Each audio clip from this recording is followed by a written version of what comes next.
दोस्तों, बिहार की सियासत में फिर से गूंज उठा है एक सवाल। क्या राजनीतिक पार्टियों में अब कार्यकर्ता सिर्फ झंडा उठाने के लिए रह गए हैं? जो लोग बरसों से पार्टी का नाम जप रहे हैं, जो हर चुनाव में घर घर जाकर वोट मांगते हैं, अब उन्हें टिकट नहीं। दरभंगा जिले के अलीनगर सीट पर बीजेपी ने टिकट थमाया है लोक गायिका मैथिली ठाकुर को। हाँ, वही मैथिली ठाकुर जिसकी आवाज़ जरूर मिठास घोलती है, पर इस बार उसी आवाज ने पार्टी के अंदर बगावत की आग जला दी है।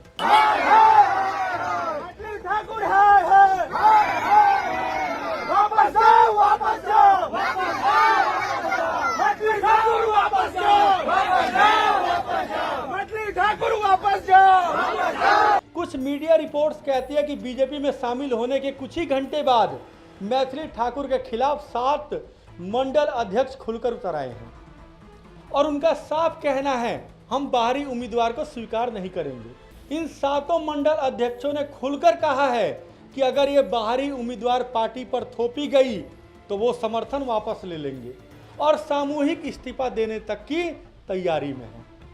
सोचिए, जिस लोगों ने पार्टी को गांव-गांव में पहचान दिलाई, आज वही लोग कह रहे हैं कि हम सालों से दरी उठा रहे हैं, पर टिकट उठाकर कोई और ले जाता है।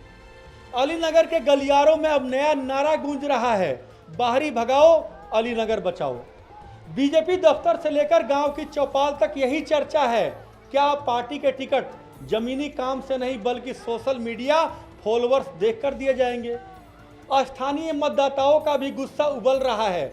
लोग कह रहे हैं, हमने एक बार बाहरी को आजमाया था, अब नहीं।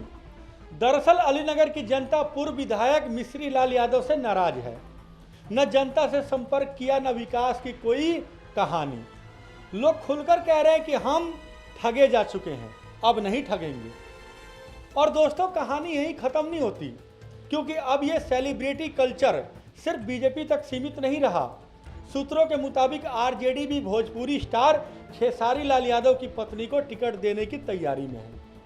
वहीं जनसुराज पार्टी से गायक रितेश पांडे पहले ही मैदान में उतर चुके हैं। रितेश का राजनीतिक ग्राउंड भले ही मजबूत हो, लेकिन बाकी जगह सवाल यही है, क्या राजनीति अब लोकप्रियता की मंडी बन रही है? अब यही सबसे बड़ा सवाल है कि अगर टिकट स्टार्स को मिलेगा, अगर मेहनत करने वाले कार्यकर्ता बस भीड़ का हिस्सा बनकर रह जाएंगे, तो फिर पार्टी संगठन नहीं, शो बन जाएगी। क्या बीजेपी का कार्यकर्ता सम्मान का नारा अब सिर्फ पोस्टर और मंच तक सिमट कर रह गया है?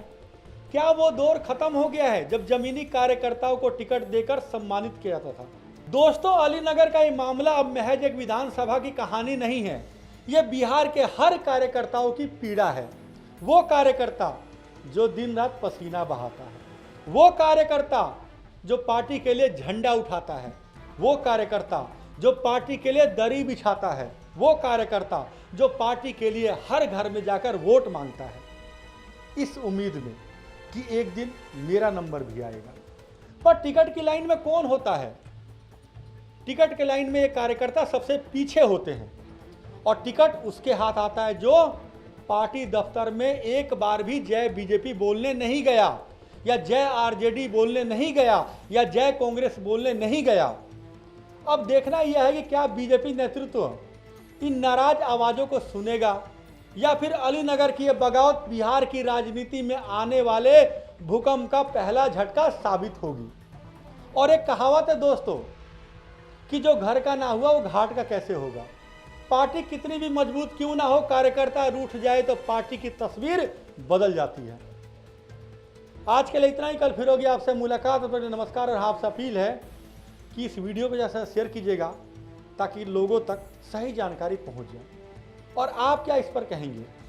क्या एक कार्यकर्ता जो पार्टी के लिए इतना सब कुछ करता है और टिकट की लाइन में सबसे पीछे क्यों होता है, इस पर आप क्या कहेंगे?